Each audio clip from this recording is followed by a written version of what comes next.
అందరికీ నమస్కారం. సాయి న్యూస్ కి స్వాగతం. ఇప్పుడే అందిన వార్త. టాలీవుడ్ హీరోకి తీవ్ర విషాదం. అరెస్టు చేసిన పోలీసులు. వివరాలైతే వీడియోలో తెలుసుకుందాం. వీడియోని మాత్రం ఎక్కడ స్కిప్ చేయకుండా కంప్లీట్ గా చూడండి.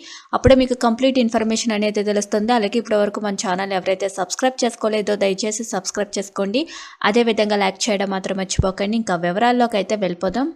మంచు ఫ్యామిలీలో గత కొన్ని రోజులుగా గొడవలు జరుగుతున్న విషయం తెలిసిందే.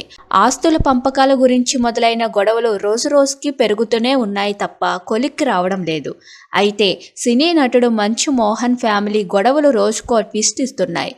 మంచు మోహన్ బాబు కుమారుడు మంచు మనోజ్ సోమవారం చిత్తూరు జిల్లా చంద్రగిరి నియోజకవర్గం పరిధిలో జల్లికట్టు కార్యక్రమంలో పాల్గొన్న విషయం తెలిసిందే. ఈ క్రమంలో అతడికి టీడీపీ, జనసేన, ఎన్టీఆర్ అభిమానులు ఘన స్వాగతం పలికారు. మంచు మనోజ్ అభిమానులు పెద్ద ఎత్తున బాణాసంచ పేల్చి గజమాలతో ఆహ్వానించారు. అయితే తాజాగా మంచు మనోజ్ను పోలీసులు అదుపులోకి తీసుకున్నారనే వార్తలు వస్తున్నాయి.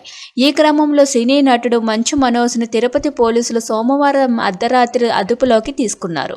ఆయనను బకారావుపేట పోలీస్ స్టేషన్కు తరలించినట్లు సమాచారం. ఈ తరుణంలోని పిఎస్ వద్ద హీరో మనోజ్ అర్ధరాత్రి హల్చల్ చేశారు. స్థానిక ఒక రిసార్ట్లో ఆయన బస చేయగా అదే సమయంలో పెట్రోలింగ్లోని భాగంగా పోలీసులు అక్కడికి వెళ్లారు. ఇక్కడెందుకు ఉన్నారంటూ వారు ఆయనను ప్రశ్నించడంతో మనోజ్ ఆగ్రహానికి గురయ్యారు. తనను అరెస్టు చేయడానికి వచ్చారా అంటూ వాగ్వాదానికి దిగారు. అనంతరం పిఎస్ వద్దకు వెళ్లి నిరసన తెలిపినట్లు సమాచారం.